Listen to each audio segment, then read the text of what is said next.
My mother-in-law called me worthless and ugly at my own wedding. Years later, she showed up at my office begging me to pay her $200,000 in debts, and I had the sweetest response ready. Let me take you back to where this nightmare began, to the day I realized that being dark-skinned, plus size, and successful wasn't enough for some people. I'm Simone Carter Williams. I'm 38 years old now, but this story starts when I was 26. Back then, I was building my marketing agency from scratch, Elevate Marketing Solutions, working 80-hour weeks, hustling for every client, living on ramen and dreams. I grew up poor in Detroit. Public housing, single mother, 3 siblings. We had nothing, but I was smart, got a full scholarship to Wayne State University, graduated with honors in marketing. Started my business at 26 with $5,000 I'd saved working 3 jobs. That's when I met Derek Williams. He was 28, a middle manager at an auto parts company, making $65,000 a year. Good guy. Kind. Stable. We met at a networking event, started dating, fell in love. Then I met his mother. Catherine Williams was 56 then. Light-skinned black woman who came from what she called a good family. Doctors, lawyers. Old Detroit money. She'd married well, lived in Bloomfield Hills, spent her whole life obsessed with status and respectability politics. Our first meeting was at Derek's parents' house for Sunday dinner. I wore a nice dress. Nothing fancy, but appropriate. I was nervous. Wanted to make a good impression. Catherine opened the door, looked me up and down, and her face did something I'd never forget. It wasn't quite a sneer. More like disappointment. "Oh, you must be Simone. Come in." No smile. No warmth. Just cold assessment. We sat down for dinner. Derek's father, Robert, was kind, asked about my business, seemed genuinely interested. Catherine? She was different. "So, Simone, Derek tells me you're starting a business. Marketing, was it?" "Yes, ma'am. I started Elevate Marketing Solutions 6 months ago. It's small now, but we're growing." "How nice." Derek usually dates girls with more established careers, corporate jobs, stability. Starting a business at your age seems risky. I believe in the vision, and I'm willing to work hard. "I'm sure. And your family? What do they do?" Here it comes, I thought. "My mother works in healthcare. She's a nursing assistant.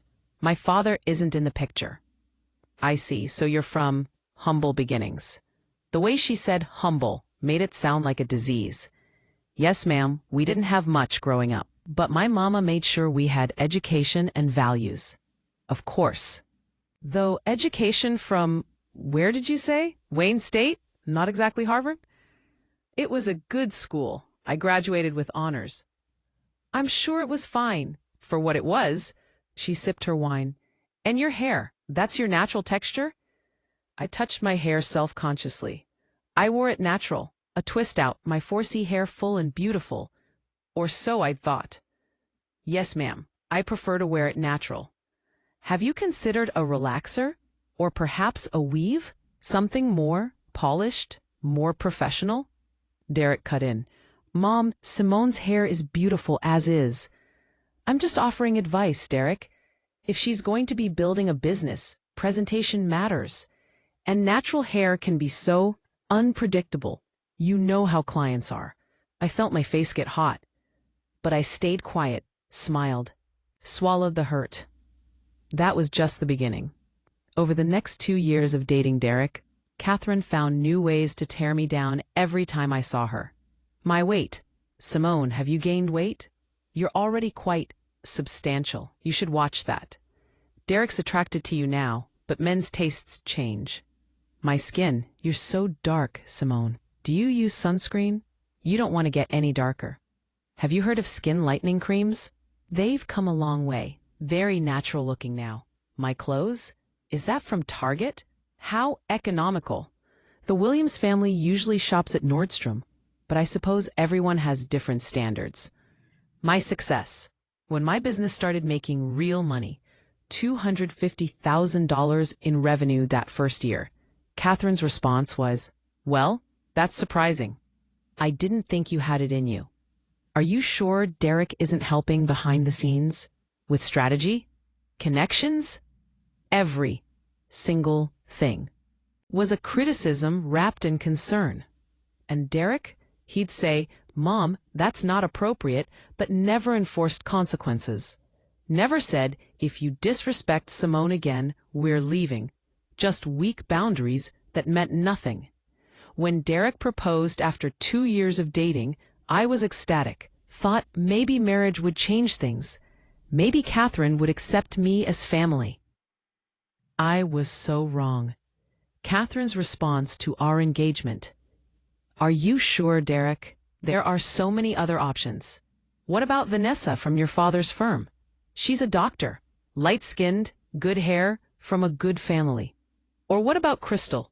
She's a lawyer, and she has that lovely complexion. Are you sure about this choice? This choice." She couldn't even say my name. "I love Simone, Mom. We're getting married."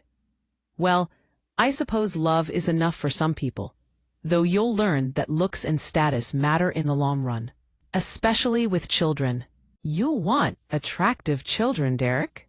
Children who can move through the world easily. Children who won't face difficulties because of how they look. She meant children who aren't too dark. Internalize that. Cried about it. The engagement period was 18 months of hell. Catherine criticized every wedding choice. The venue. "It's so modest, only 150 people? The Williams family usually does at least 300. What will people think? My dress. Are you sure about that style, Simone? It's very fitted. Perhaps something with more structure to minimize your figure? You're a size 16, correct? That's quite large." The budget. Only $20,000 for the whole wedding? Derek, are you embarrassed? The Williams family usually spends $50,000 minimum. We were paying for it ourselves. My business was making $500,000 in revenue by then, but I was reinvesting everything. We had $20,000 saved. That's what we could afford.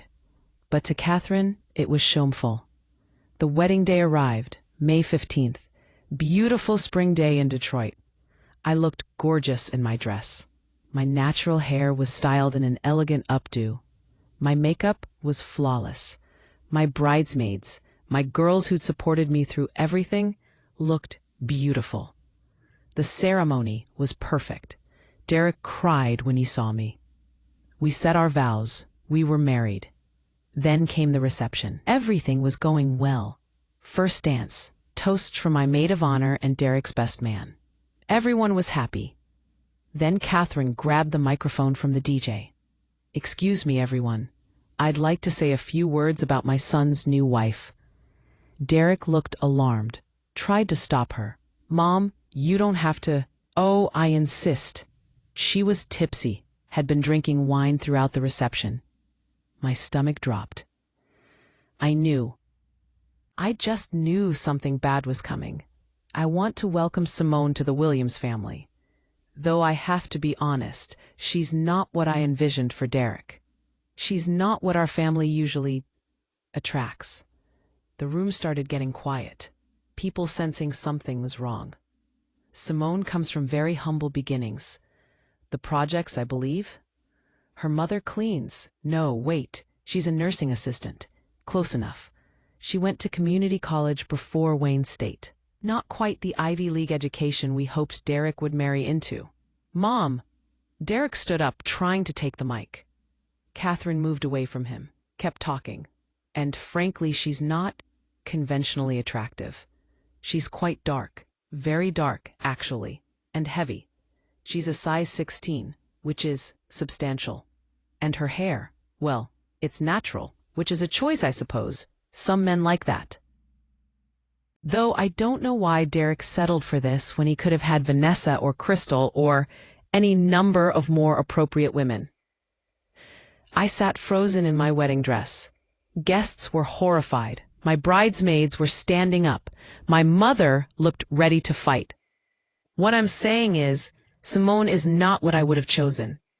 She doesn't fit our family's standards of beauty or class or background. But Derek loves her, and we have to respect that, even if we don't understand it. So welcome to the family, Simone. Try not to embarrass us too much. Try to lose some weight. Maybe consider a weave. And please, for the love of God, stay out of the sun. You're dark enough. She handed the mic back to the DJ like she'd just given a lovely toast. The room was dead silent. I sat there in my wedding dress, the happiest day of my life, and felt my heart shatter. My girls rushed to me. My mother was crying, furious. Derek was yelling at his mother. But the damage was done. My wedding, the day I'd dreamed about since I was a little girl, was destroyed. All anyone would remember was Catherine calling me dark, fat, unattractive, and from the wrong background. I went to the bathroom and cried so hard I couldn't breathe. My maid of honor, Shanice, found me. "Girl, we can throw her out. Say the word and she's gone." It's too late. Everyone heard. Everyone knows. She said out loud what everyone probably thinks, that I'm not pretty enough for Derek, that I'm too dark, too big, too poor, too everything. That's not true. She said it at my wedding, Shanice, at my wedding. Derek came to find me.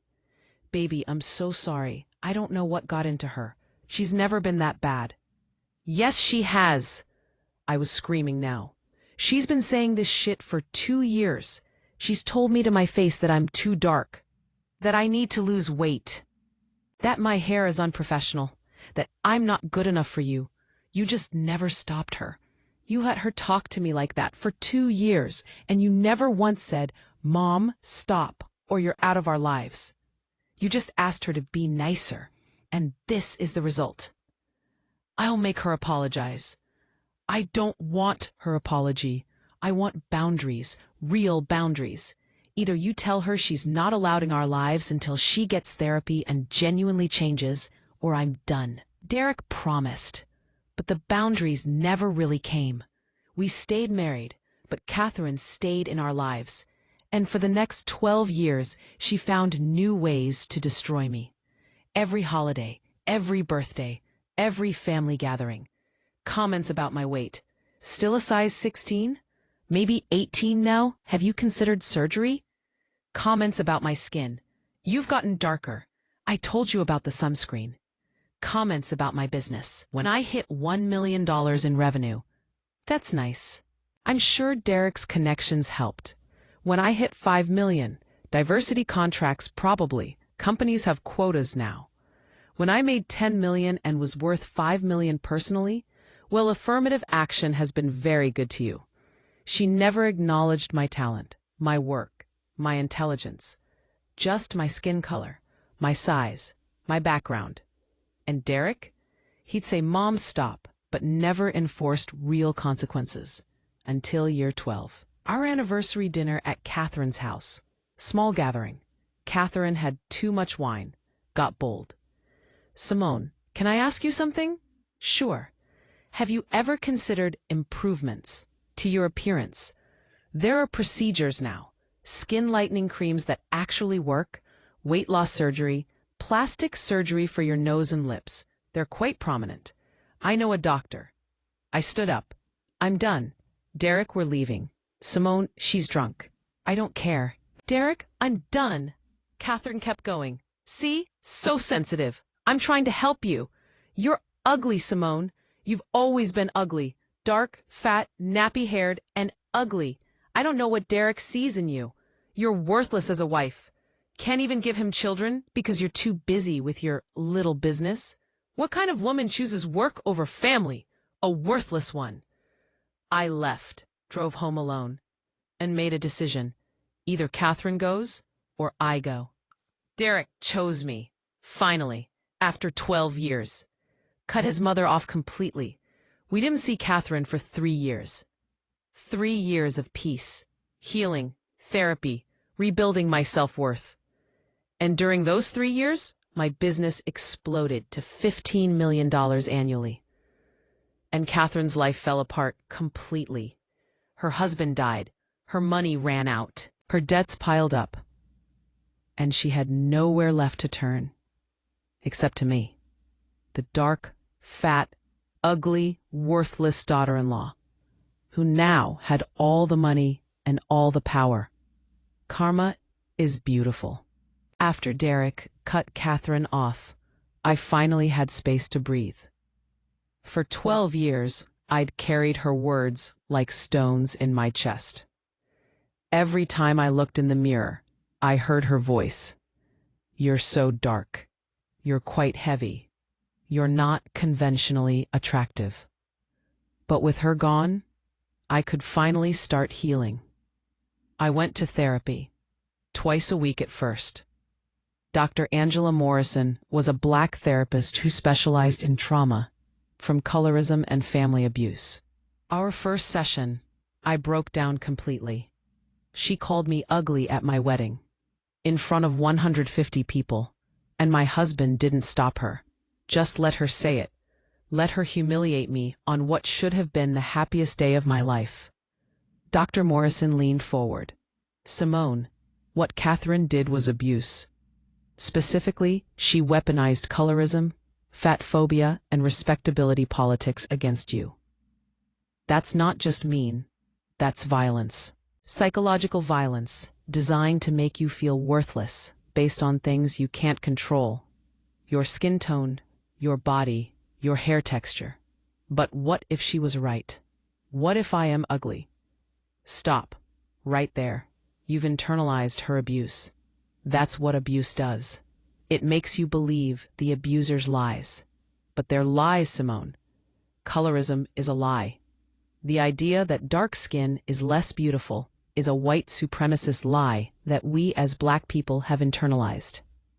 Catherine was taught to hate dark skin, and she passed that hatred to you. How do I unlearn it? We start by separating Catherine's voice from your truth. When you look in the mirror and hear "you're too dark," whose voice is that? Hers. Exactly. Not yours. Hers. And we're going to kick her voice out of your head. Over the next year of therapy, I did the work. Identified every lie Catherine had told me and replaced it with truth. Lie. You're too dark. Truth. My dark skin is beautiful. It's melanin-rich, sun-kissed, powerful. Lie. You're too fat. Truth. My body is strong. It's carried me through building a business. It deserves respect, not shame. Lie. Your natural hair is unprofessional. Truth. My 4C hair is gorgeous. It's my crown. It doesn't need to be straightened to be acceptable. Started following dark-skinned women on social media who celebrated their beauty. Lupita Nyong'o, Kudia Diop, Ducky Thought. Women who looked like me and were thriving. Joined a support group for Black women dealing with colorism trauma. Heard stories worse than mine. Realized I wasn't alone. My grandmother told me I was too dark to wear white on my wedding day. Said I'd look like a burnt match in photos. My mother gave me bleaching cream when I turned 13. Said it was for my own good. My aunt told me I'd never find a husband because men don't like dark-skinned women. We were all carrying the same poison, and together we started healing. With Catherine out of my life, my business exploded. Year 1 without Catherine. Elevate Marketing went from 10 million to 12 million in revenue. Landed 3 Fortune 500 clients. Expanded from 40 employees to 60. I was featured in Black Enterprise magazine. Self-made CEO builds $12 million marketing empire. Catherine wasn't there to say it was diversity quotas or Derek's connections. And without her voice in my head, I could actually enjoy my success. Year 2, revenue hit 15 million. I was personally worth $8 million now. I bought a vacation home, a lakefront property in Traverse City, $800,000. All mine. Upgraded our primary residence to a $1.5 million house in Birmingham, Michigan, one of the wealthiest suburbs in Detroit. Bought myself a Range Rover. Black. Gorgeous. $95,000. Started wearing designer clothes. Not because Catherine said I should, but because I wanted to. Because I could afford it. Because I looked damn good in them. I posted on Instagram. Professional photos of me in my new house, in designer outfits. Natural hair styled beautifully. Dark skin glowing. Caption: built this empire from $5,000 and a dream. No one gave me anything. I earned every dollar, and I'm just getting started. Gold plates. 10,000 likes. Comments flooded in. You're gorgeous. Inspiration. Dark skin excellence. Yes, queen. This is what self-made looks like. I was thriving. Professionally. Personally. Emotionally. But I wanted to do more than just succeed. I wanted to help other dark-skinned girls who were hearing the same lies I'd heard. So I started a foundation. Dark and Lovely Foundation, providing scholarships and mentorship for dark-skinned Black girls. Our mission: to affirm that dark-skinned Black girls are beautiful, valuable, and worthy exactly as they are. To counteract colorism with radical self-love. We gave out $500,000 in scholarships the first year, mentored 100 girls aged 12 to 18 who were dealing with colorism in their families, schools, and communities. I spoke at middle schools and high schools across Detroit. When I was 26, someone told me I was too dark to be beautiful, that I needed to lighten my skin to be acceptable. I believed them for years. But here's what I know now. They were wrong. Dark skin is not something to overcome. It's something to celebrate. You are not too dark. You are not too much. You are exactly right. And anyone who tells you differently is carrying poison they were taught. Don't drink it. The girls cried. So did I. This was my purpose. Not just building a business, but breaking the cycle of colorism that had tried to break me. Derek and I also healed. He went to therapy to understand why he'd enabled his mother's abuse for so long. I was conditioned to prioritize my mother's feelings over everyone else's, even my wife's well-being. That's enmeshment, not love. I failed you, Simone. For 12 years, I failed you. Why didn't you stop her? At the wedding, why didn't you take the mic away? I was in shock, and honestly, part of me was conditioned to think she was right, that her criticism was for your own good, that she was just trying to help. I didn't see it as abuse until you named it. Do you see it now?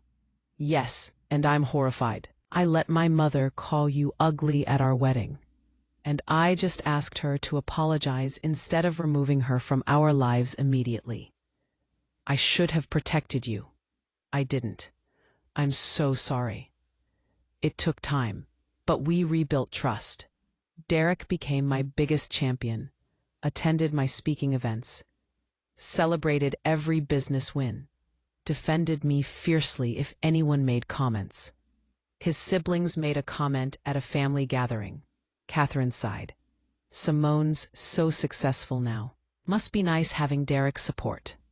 Derek cut them off. Simone built her business before she met me. She's successful because she's brilliant, not because I helped. Check your assumptions. That's what I'd needed 12 years ago. Better late than never.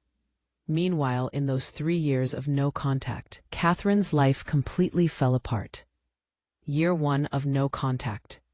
Derek's father, Robert, died suddenly. Heart attack. He was 67. It was unexpected. Robert had seemed healthy. Derek went to the funeral. I didn't. Sent flowers, but didn't attend. I'm not ready to see her, and I won't put myself in a position where she can abuse me again. Derek understood. Went alone. He told me later. She asked about you. I told her you're doing well. She said good, but her face looked jealous, like she hated hearing you're thriving without her. After Robert's death, Catherine inherited his life insurance. $300,000. Seemed like a lot. But it wasn't enough for the life Catherine had been living. Because here's what Derek and I didn't know until later. Robert had been drowning in debt. He'd maintained the lifestyle. Big house in Bloomfield Hills, luxury cars, country club membership, expensive vacations. By borrowing. Credit cards maxed out, $50,000 in debt. Home equity line of credit, $150,000 borrowed against the house. Personal loans, $75,000. Total debt, $275,000. The life insurance paid off most of it, but Catherine was left with a house that still had a mortgage. No income. She'd never worked, been a housewife for 40 years, and expensive tastes.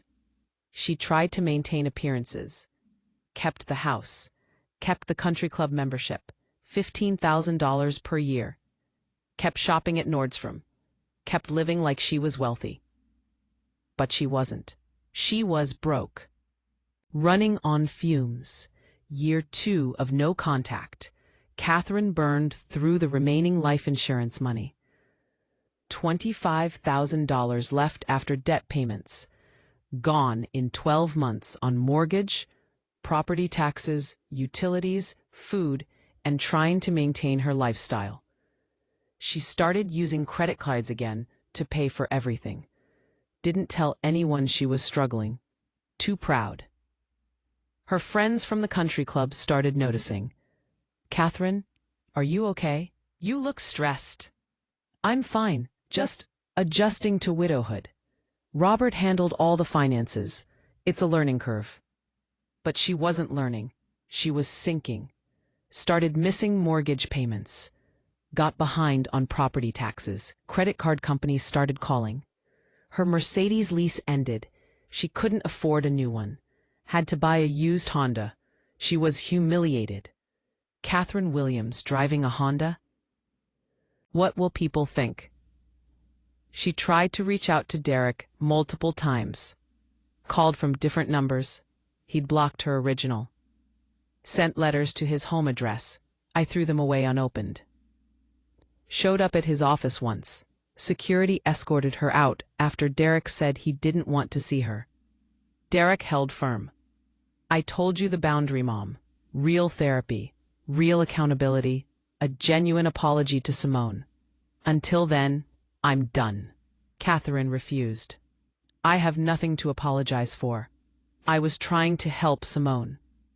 If she'd listened to my advice about her appearance, maybe she'd be prettier now." Still delusional, still cruel, still believing she'd done nothing wrong. Derek told me about these attempts to contact him. She's still the same, still thinks she was right.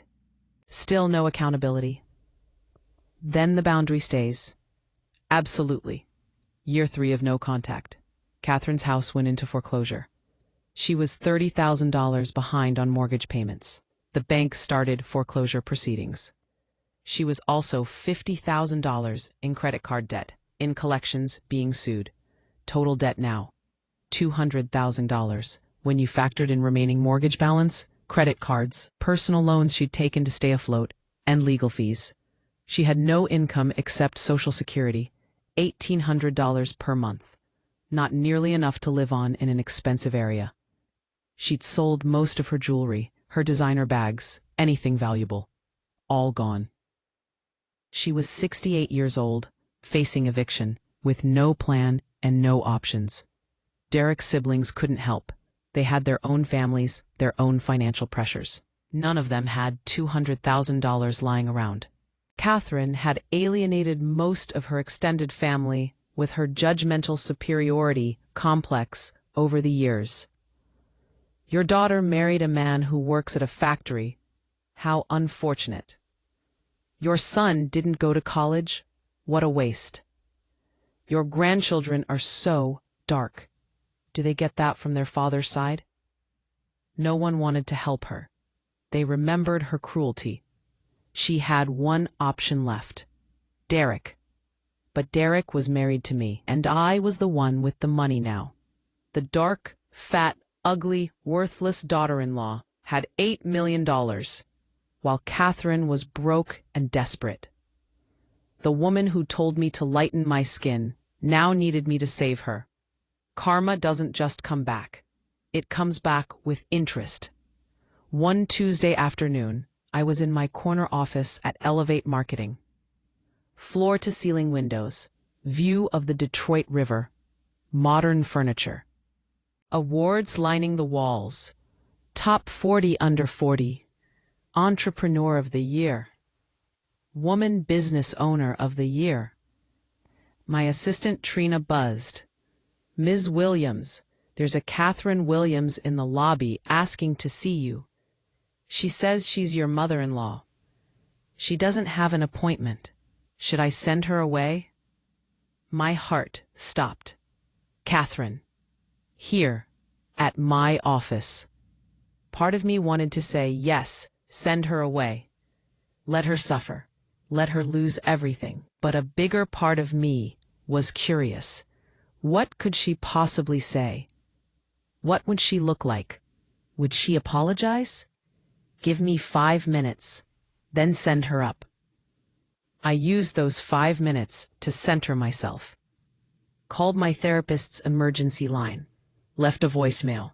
Dr. Morrison, Catherine just showed up at my office. I'm seeing her. I'll need a session this week to process. Texted Derek. Your mother is here, at my office. I'm meeting with her. I'll call you after. His response. Are you sure? You don't owe her anything. Me, I know, but I need to hear what she has to say. I've got this. Took deep breaths. Reminded myself. I'm not the 26-year-old she destroyed. I'm a CEO. I'm successful. I'm powerful. She can't hurt me anymore. I'm in control here. Trina buzzed again. She's on her way up. The elevator opened. Catherine walked into my office. And I almost didn't recognize her. She looked old. Not just 68, but worn, defeated. She was thin. Not healthy thin, but stress thin. Her clothes were outdated. Clearly expensive once, but now faded. Her hair was done, but not the pristine salon-perfect style I remembered. No diamonds, no pearls, just a plain watch. She looked at my office, the view, the furniture, the awards, the evidence of my success, and her face went through multiple emotions. Shock, envy, resentment, bitterness, and finally, desperation. Simone. Thank you for seeing me. You have 15 minutes. Talk. She sat in the guest chair. I sat in my executive chair behind my massive desk. Power dynamics completely reversed. I'll get straight to it. I'm in trouble. Financial trouble. My house is in foreclosure. I'm $200,000 in debt. I have nowhere to turn. I need help. And you came to me, the worthless, ugly daughter-in-law? She flinched like I'd slapped her. I never said. You called me worthless and ugly at my anniversary dinner 3 years ago. You said it in front of Derek, in front of guests. You said I was dark, fat, nappy-haired, and ugly. You said I was worthless as a wife. Those were your exact words. Do you remember that, Catherine? Silence. Do you remember what you said at my wedding? That I'm not conventionally attractive? That I'm quite dark and heavy?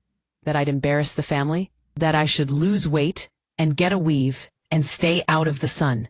Do you remember that? Her hands were shaking. I was trying to help you. Help me? You humiliated me at my own wedding. You told me to bleach my skin. You spent 12 years tearing me apart. That's not help. That's abuse. Her face hardened. I came here for help, not to be attacked. No, you came here because you're desperate and I have money. You're not here to apologize. You're not here to make amends. You're here because you need $200,000. and I'm the only person who has it. So let's be clear about what this is. She took a breath, tried to compose herself. Fine. Yes, I need money. $200,000 to clear my debts and save my house. I know you have it. Your business is very successful. This would be nothing to you. You told Derek to leave me because my business would fail. You said I only succeeded because of diversity quotas. You said Derek must be helping me because you didn't think I was smart enough to build this myself. Now you want my quota money to save you? I was wrong about your business. You've clearly done well. Better than I expected. Better than you expected? Catherine, I was brilliant then too. I just didn't fit your colorist, classist definition of valuable. You couldn't see my worth because you were too busy judging my skin tone. Simone, please, I'm desperate. I'm about to lose everything. My house, my life. I'm 68 years old. I can't start over. I need help. I leaned back in my chair, looked at her, really looked at her. This woman had destroyed my wedding day, had spent 12 years telling me I was ugly, had weaponized colorism to make me feel worthless. And now she was begging me for money. I could say no, should say no. Let her lose everything. But something in me, maybe the therapy, maybe the healing, maybe the part of me that had overcome her cruelty, wanted something different. Why should I help you, Catherine? Because I'm Derek's mother. Because we're family. You told me I wasn't family. You told Derek he'd settled for me. You told everyone at my wedding I wasn't good enough. Now I'm family? Tears started forming in her eyes. Please, I'm begging you. I have nowhere else to go. Did you ever think about that when you were destroying me? Did you ever consider that words have consequences? That cruelty comes back? I'm sorry. Is that what you want to hear? I'm sorry. That's not sorry. That's you saying what you think I want to hear, so I'll give you money. Real sorry means acknowledging what you did and why it was wrong. So tell me, Catherine, what are you sorry for? She was crying now. I'm sorry for the things I said. For hurting you. What things? Be specific. For commenting on your appearance. That's vague. What specifically? She was struggling. Didn't want to say it out loud. Say it, Catherine. Say what you did. I said you were too dark and too heavy, and that your hair wasn't professional. And I said you weren't conventionally attractive, and that I didn't know why Derek chose you. And I said you were worthless and ugly. At my wedding. Say it all. I said those things at your wedding, in front of everyone, and at your anniversary, and in between for 12 years. And why was that wrong? She looked confused. Because it hurt you? No, why was it wrong? Why is telling a dark-skinned black woman she should lighten her skin wrong? Why is that abuse? She didn't know how to answer. Because she still didn't get it.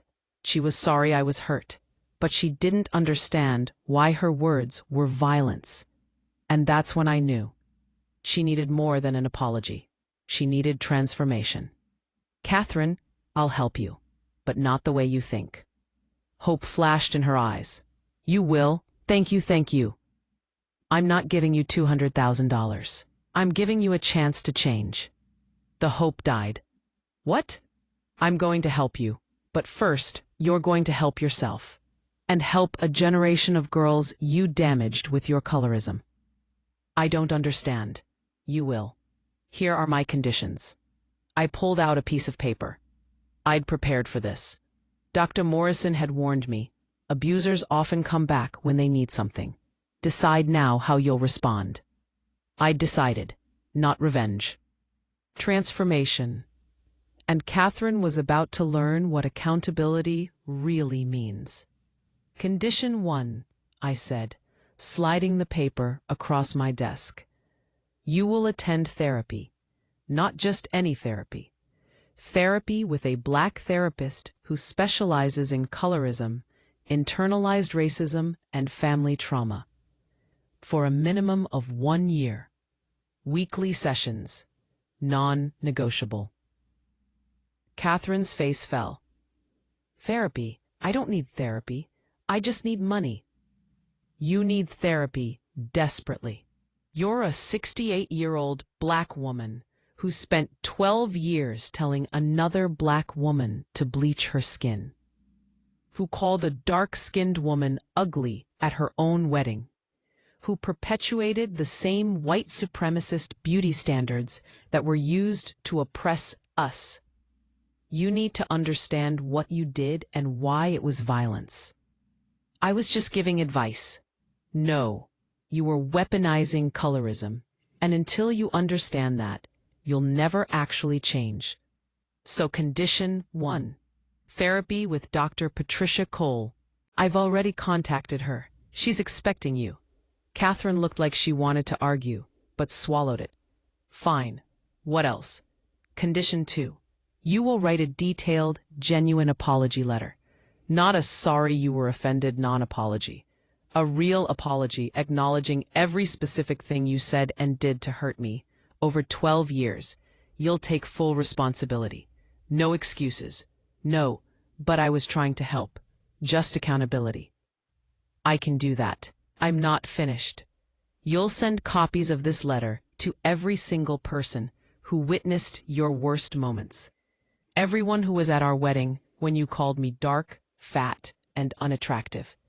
Everyone who was at our anniversary dinner when you called me worthless and ugly. Everyone in the family who heard you make comments about my skin, my hair, my body. You will publicly own what you did. Catherine's face went white. You want me to humiliate myself?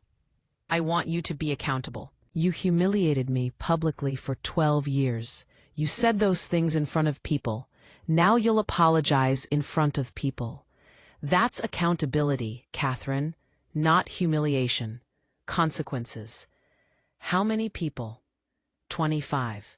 I have a list. I pulled out another paper with names, wedding guests, family members, people who'd witnessed her cruelty.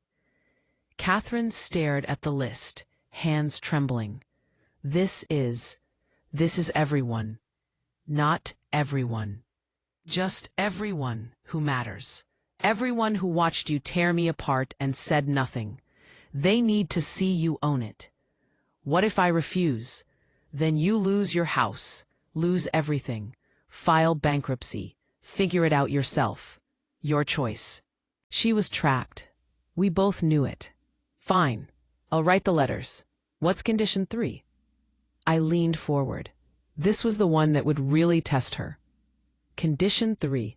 You will volunteer at my foundation, Dark and Lovely Foundation, 10 hours a month for 1 year. You'll mentor dark-skinned Black girls aged 12 to 18, girls who are being told the same lies you told me, that they're too dark, not pretty enough, need to change themselves to be acceptable. You want me to work for you? I want you to serve the community you harmed. You spent 12 years perpetuating colorism. You'll spend 1 year trying to undo that damage. You'll tell these girls they're beautiful, exactly as they are. You'll affirm their dark skin, their natural hair, their worth. You'll do the opposite of what you did to me. I don't know how to do that. Then you'll learn. That's what the therapy is for. Doctor Cole will help you unlearn the colorism you've internalized. Then you'll pass that healing to the next generation. Catherine looked defeated, overwhelmed. And if I do all 3 things, you'll give me the $200,000? Not quite. Here's how this actually works. If you complete all 3 conditions, and your therapist confirms you're genuinely engaged in the work, and I see real change over the course of 1 year, then I'll pay off your debts and save your house, but not before. You don't get money up front. You earn it through transformation. But the foreclosure is in 60 days. I'll lose the house before a year is up. Then let me make you a better offer. I'll buy your house right now. pay off the mortgage and all your debts. Total, $200,000. But the house becomes mine. You can live there rent-free while you complete the 3 conditions. If you successfully complete therapy, write and send the apology letters, and finish your volunteer hours over 1 year, I'll deed the house back to you, free and clear. It'll be yours again. And if I don't complete the conditions, then the house stays mine and you move out. Those are the terms. Catherine's face went through every emotion: anger, humiliation, desperation, resignation. So I have to do a year of therapy, humiliate myself with public apologies, and work at your foundation just to get my own house back? No. You have to do a year of growth. Real growth. Transformation. Healing. Becoming the person you should have been 12 years ago. And yes, part of that includes public accountability for public harm. If you do the work, you get your house back. If you don't, you were never going to change anyway. What if I just say no to all of this? Then you lose your house in 60 days. Declare bankruptcy. Your credit is ruined. You're 68 with no job skills and no income. You'll end up in some small apartment on Social Security, barely surviving. Or you do what I'm offering and you get your house back. Your debt's cleared, and maybe, if you actually do the work, you become someone your grandchildren won't be ashamed of. That hit her hard. Grandchildren? You don't have any yet.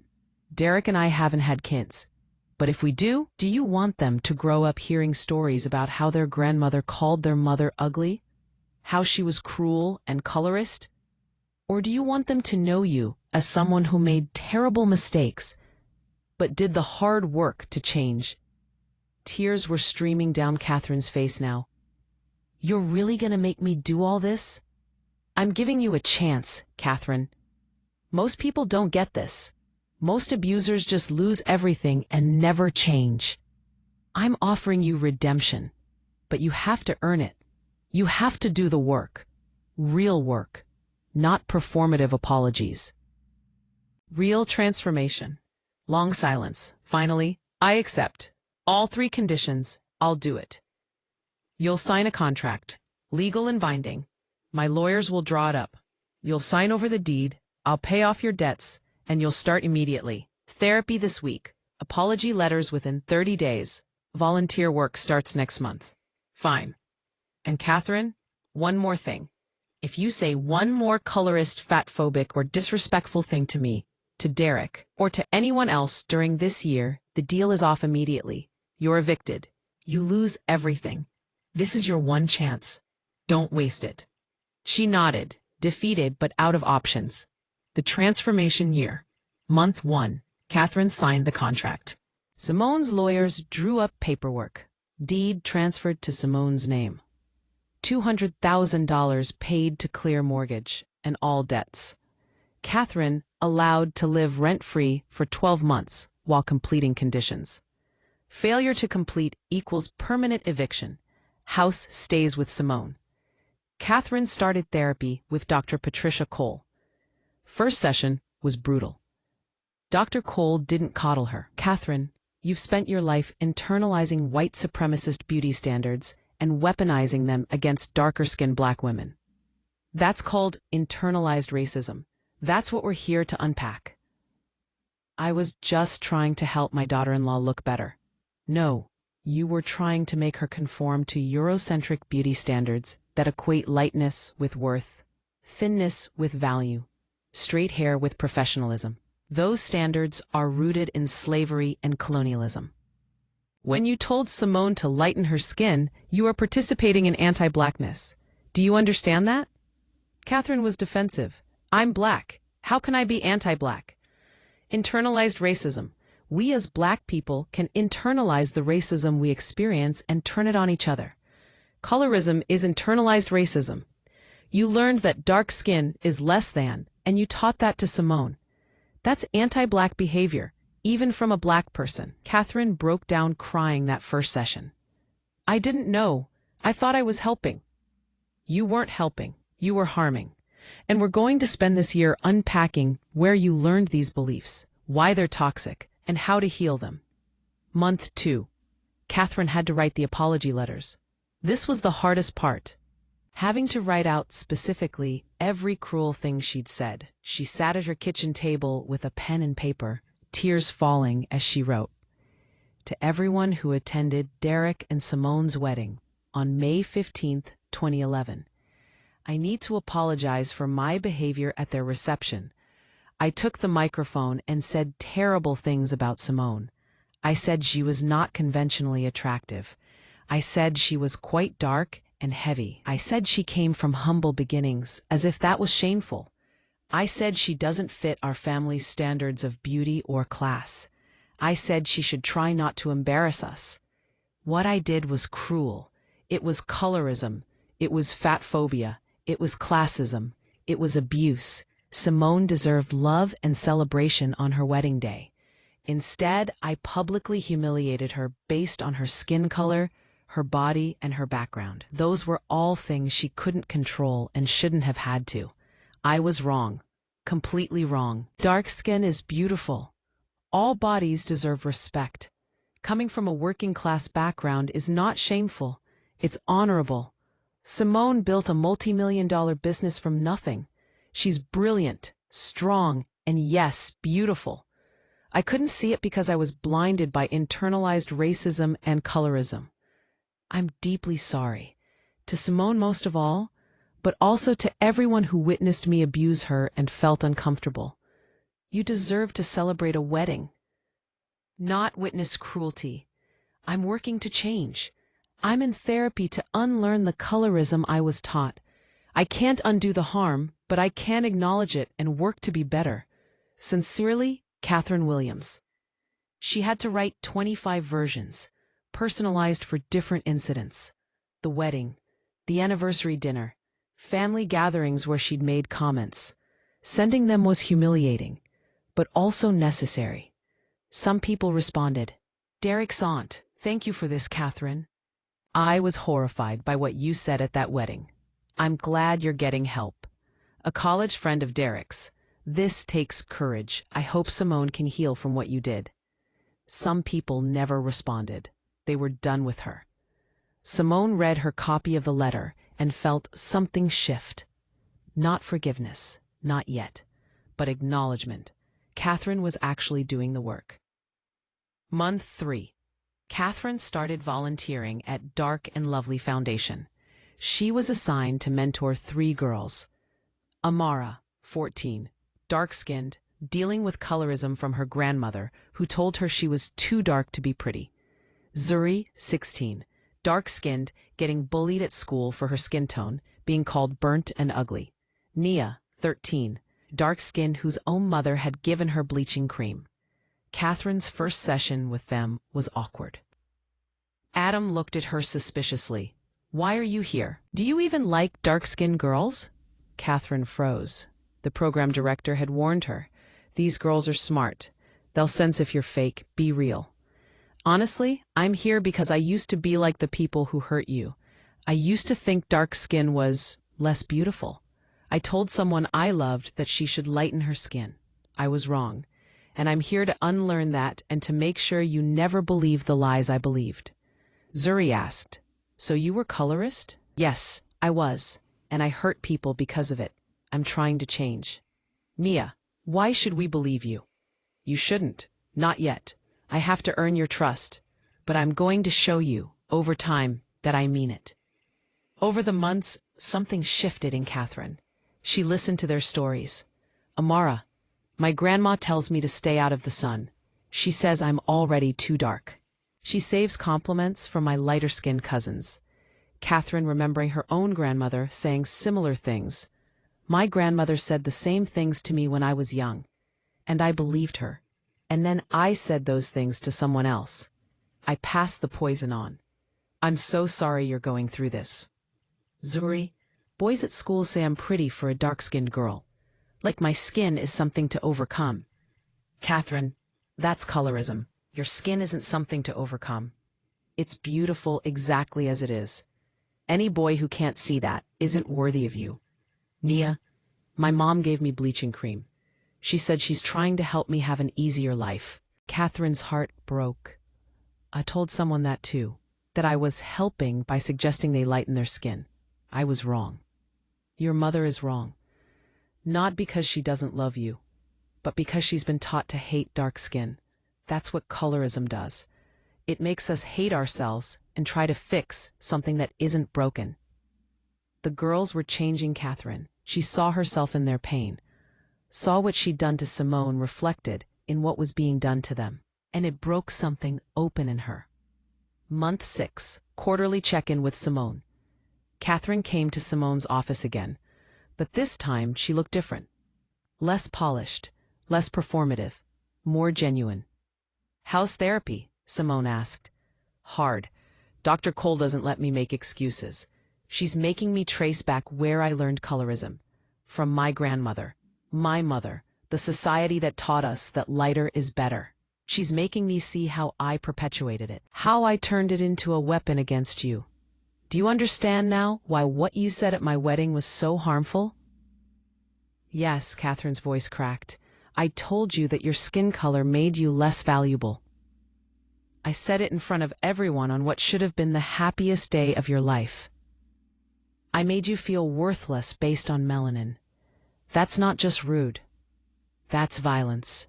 That's participating in the same system that was used to enslave us and convince us we're inferior. I weaponized anti-blackness against you." Simone felt tears forming. This was different. This wasn't performative. Catherine actually understood. "What changed?" "The girls, Amara, Zuri, Mia. I see myself in them. I see how colorism is destroying them the same way it destroyed me. And I see you in them, dark-skinned, beautiful. Worthy girls being told they're not enough. And I realize I was part of that. I told you that you weren't enough. I'm so sorry, Simone. Are you sorry I was hurt, or sorry for what you did?" "Both. I'm sorry for the harm I caused, for the specific words, for the beliefs behind them, for participating in colorism, for not protecting you when I should have celebrated you. Why didn't you see me as beautiful, honestly?" Catherine took a deep breath. "Because I was taught that dark skin is something to overcome. My grandmother favored my lighter cousins. My mother relaxed my hair and told me to stay out of the sun. I grew up believing that proximity to whiteness equals beauty and worth. I internalized it so deeply that when you came into Derek's life, dark-skinned, natural hair, plus size, from the projects, I saw everything I'd been taught to reject. And instead of examining my beliefs, I tried to make you conform. I tried to dim your light to fit my brokenness." Simone sat with that. "And now I see how beautiful you are, how beautiful those girls are, how beautiful dark skin is, how I wasted 12 years hurting you when I should have been celebrating you, how my colorism came from self-hatred that I projected onto you. Do you think you've changed?" "I'm changing. It's a process. Some days I catch myself having colorist thoughts, and I have to stop and examine them, unlearn them, replace them. It's work, but I'm doing it. Simone made a decision. You're doing the work. I can see it. Keep going." Month 9. Catherine did something Simone didn't require. She wrote an op-ed for the Detroit Free Press, titled "I Was a Colorist: How I Hurt My Daughter-in-Law and How I'm Trying to Change." In it, she detailed everything: the wedding speech, 12 years of criticism, the worthless and ugly comment, the suggestion to bleach skin. She took full public accountability. "I am writing this as a 68-year-old Black woman who spent most of her life perpetuating colorism. I told my daughter-in-law she was too dark to be beautiful. I suggested she lighten her skin. I called her ugly at her own wedding. I was wrong. Colorism is anti-Black violence that we as Black people inflict on each other. It's a residue of slavery and colonialism that taught us to value lightness over darkness. I internalized those lies and I weaponized them against a woman I should have loved. I'm writing this because I know I'm not alone. I know there are grandmothers telling granddaughters to stay out of the sun. mothers giving daughters bleaching cream, families favoring light-skinned children. This has to stop. I'm in therapy. I'm volunteering with dark-skinned girls. I'm unlearning a lifetime of poison. It's not easy, but it's necessary. To Simone, I'm sorry. You deserved better. You deserved celebration, not criticism. You are beautiful, worthy, and valuable exactly as you are. Thank you for giving me a chance to change when you had every right to let me suffer. To dark-skinned black women and girls, you are beautiful. Your skin is not something to overcome or apologize for. It's glorious. Don't let anyone, including other black people, convince you otherwise. The op-ed went viral in Detroit. Thousands of shares. Comments ranged from supportive, "This is accountability," to critical, "Too little, too late," to grateful, "I needed to hear this." Simone read it and cried. Called Derek. "Did you see what your mother did?" "I did. She didn't tell me she was writing it. She just did it. She's really changing, Derek." "I think she is." Month 12. Final evaluation. Simone met with Catherine and Dr. Cole together. Dr. Cole spoke first. Catherine has done real, genuine work. She's confronted her internalized racism. She's unpacked where her colorism came from, generational trauma, societal conditioning, survival mechanisms in a white supremacist world. She's worked to change her thought patterns, her language, her beliefs. I believe her transformation is genuine and sustainable. Catherine to Simone. I can't give you back 12 years. I can't undo the damage I did to your self-esteem, your wedding day, your peace. But I can tell you, I was wrong about everything. You were never ugly. You're beautiful. Your dark skin, your natural hair, your body, all of it. You were never worthless. You're extraordinary. You built an empire while I was tearing you down. You were never too dark or too big or not good enough. You were always enough, more than enough. I was the one who was deficient. My thinking was defective. My values were poisonous. I judged you by standards designed to make us hate ourselves. And I'm deeply, genuinely sorry. Simone felt the weight of 12 years lifting, not gone, but lighter. I appreciate the apology, and I see the work you've done. But Catherine, you need to understand, forgiveness isn't automatic. I can acknowledge your growth without fully trusting you again. I can appreciate your change without forgetting the harm. This is a beginning, not an ending. I understand. I'm not asking for full reconciliation. I'm asking for a chance to rebuild. To be in Derek's life. To maybe one day earn a place in yours. I know it'll take time. Simone pulled out the deed to Catherine's house. You completed the conditions. Therapy, letters, volunteer work. The house is yours again, free and clear. Catherine started crying. Thank you. Thank you for giving me a chance to change when I didn't deserve it. I didn't do it for you. I did it for those girls. For Amara and Zuri and Nia and every dark-skinned girl who needs to hear from someone who unlearned colorism that they're beautiful. You're going to keep mentoring them, right? Yes, absolutely. Not because I have to, because I want to. Good, then we're done here. But they weren't done. They were just beginning. Because Catherine had transformed from abuser to advocate, and Simone had turned her pain into power. That's not revenge, P. That's revolution. It's inception. 5 years after the deal. Stop. Simone stood at the podium of the Marriott Renaissance Center in downtown Detroit. The ballroom was packed. 500 people attending the Dark and Lovely Foundation's 10th anniversary gala. She wore a custom-designed gown in deep purple, her natural hair styled in an elegant twist-out with gold accessories. Her dark skin glowed under the stage lights. On the screen behind her, photos of the 300-plus girls the foundation had helped over the past decade. Scholarships awarded, college acceptances, success stories.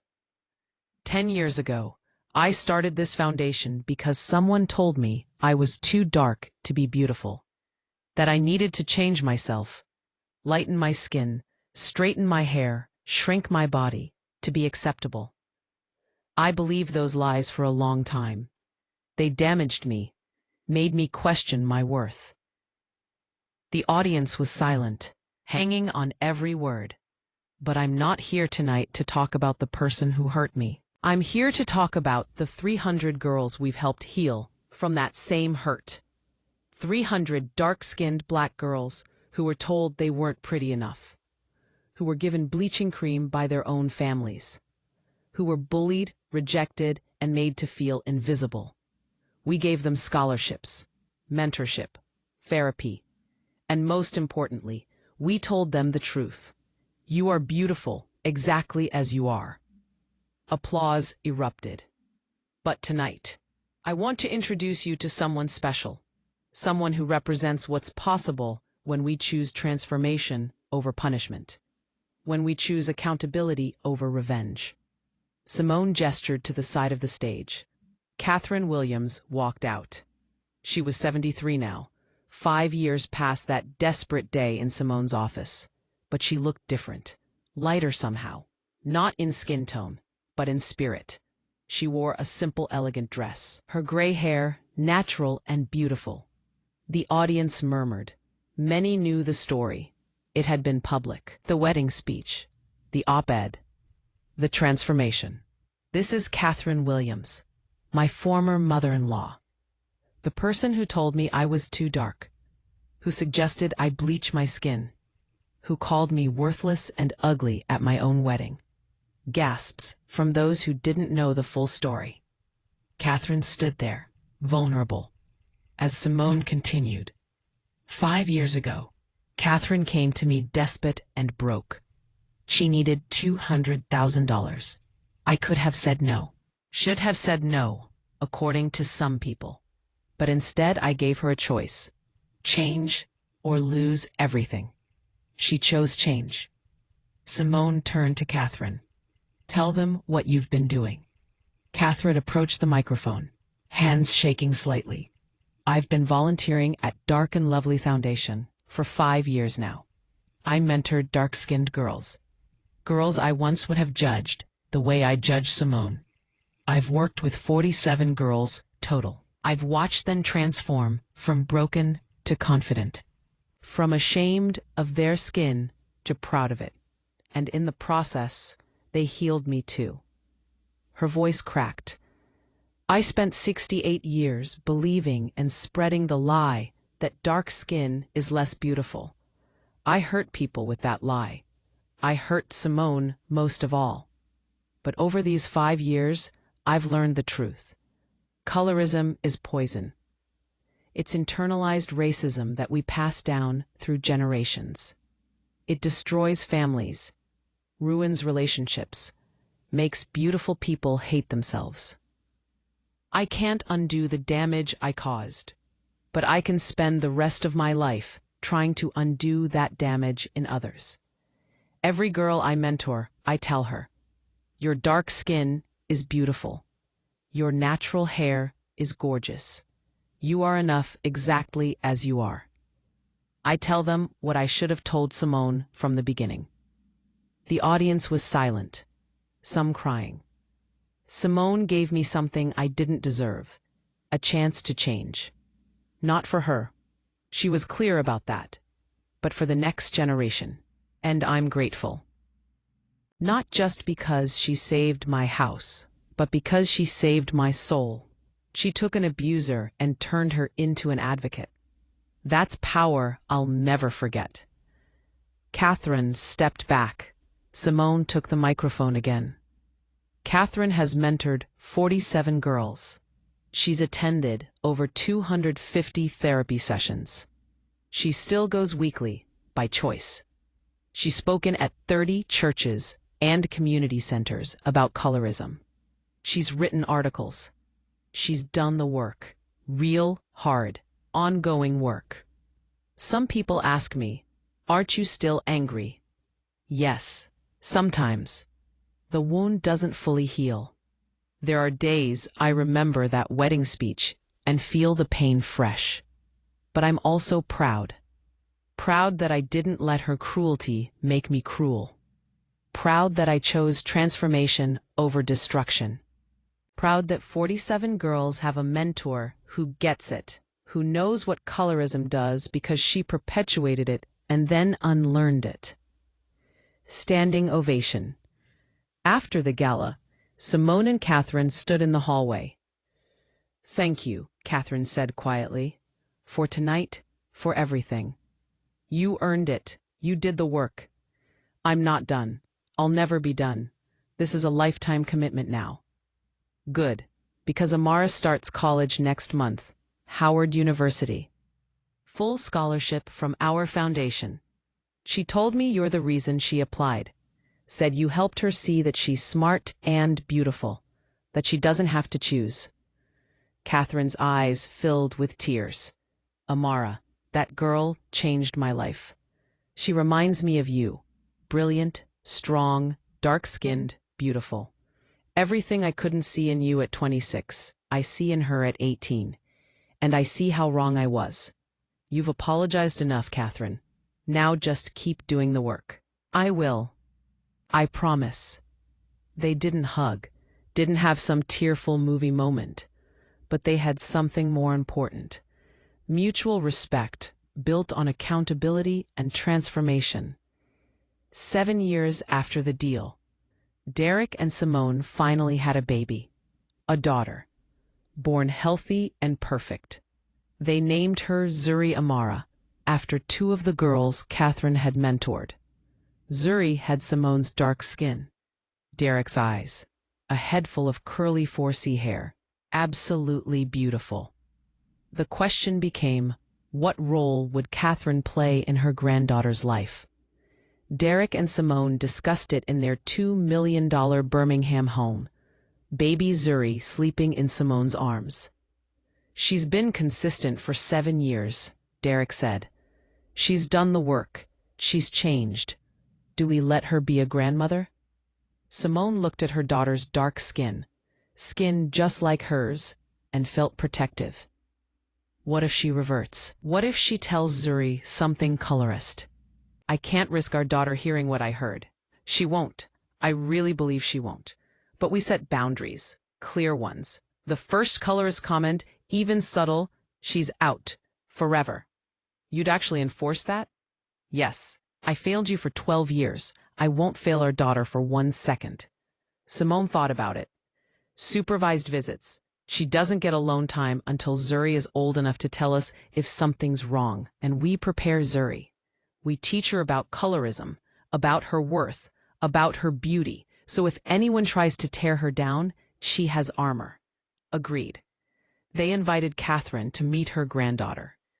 Catherine came to their home, nervous, holding a gift bag.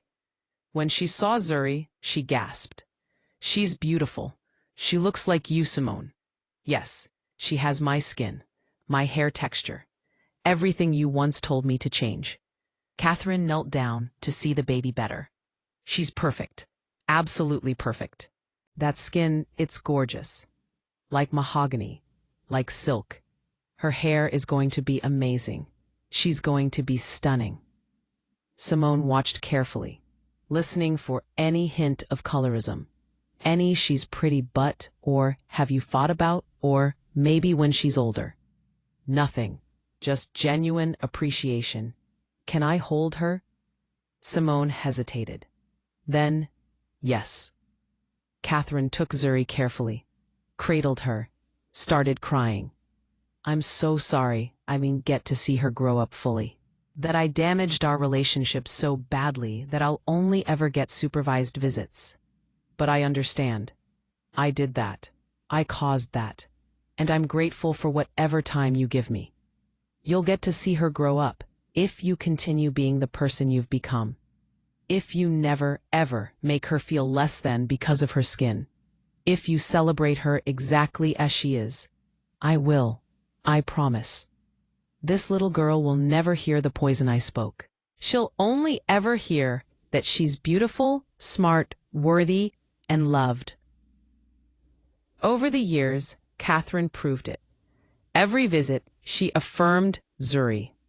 At 2 years old, when Zuri pointed to her skin, "Grandma, I'm dark like Mommy." "Catherine, yes, you have beautiful dark skin just like your gorgeous mother. It's one of the many things that makes you special." At 4 years old, when Zuri came home from preschool saying a kid called her too dark, Catherine was there for a visit. She knelt down. "Baby girl, let me tell you something. Some people are taught lies about dark skin. They're taught it's not as pretty. But it's not true. Your dark skin is beautiful.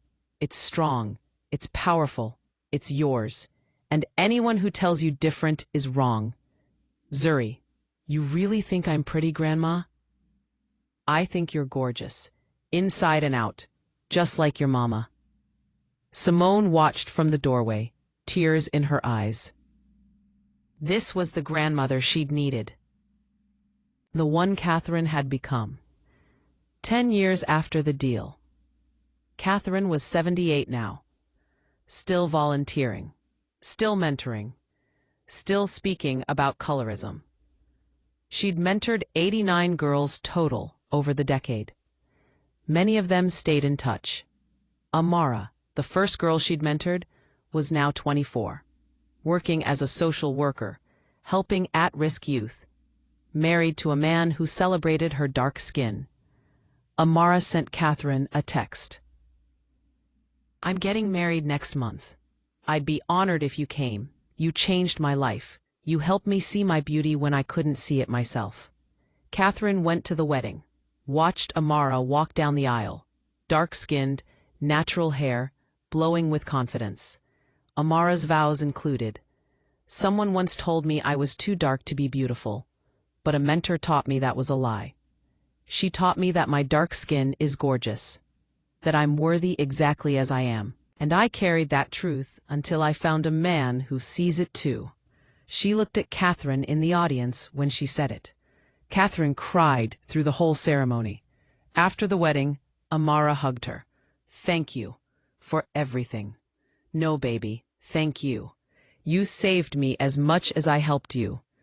That same year, Simone's business hit $25 million in annual revenue.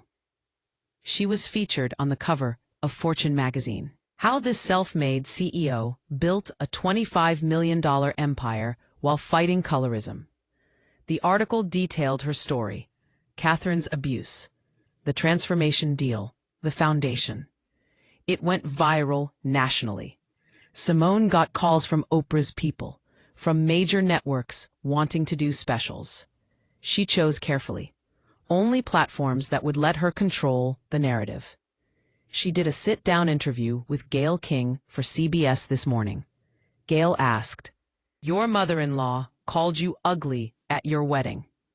How did you survive that?" "I didn't at first. I internalized it, believed it, spent years hating my dark skin, my body, my hair. But therapy helped me understand. Her words were about her brokenness, not my deficiency. And when she came back years later, needing money, I had a choice, revenge or transformation. I chose transformation." "Do you regret helping her?" "No, because helping her meant helping 89 girls who needed a mentor, who understood colorism from the inside.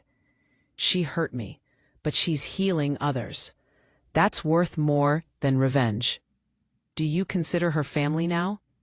"I consider her accountable. She's in my life in limited ways. She's Zuri's grandmother, supervised, boundaried, but present. She's a foundation volunteer. She's someone who did terrible harm and then did the hard work to change. That's as close to family as she'll get. And that's okay." The interview ended with video footage of Catherine mentoring a 15-year-old girl.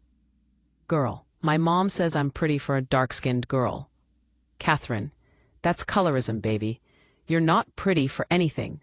You're just pretty, period. Your dark skin doesn't need a qualifier. It's beautiful on its own." "Girl, do you really believe that?" "I do now. I didn't always. I used to think like your mom. I used to believe dark skin needed to be excused or overcome. But I was wrong. It's taken me years to unlearn that lie. Don't let it take you years. Believe the truth now. You are beautiful. The footage ended.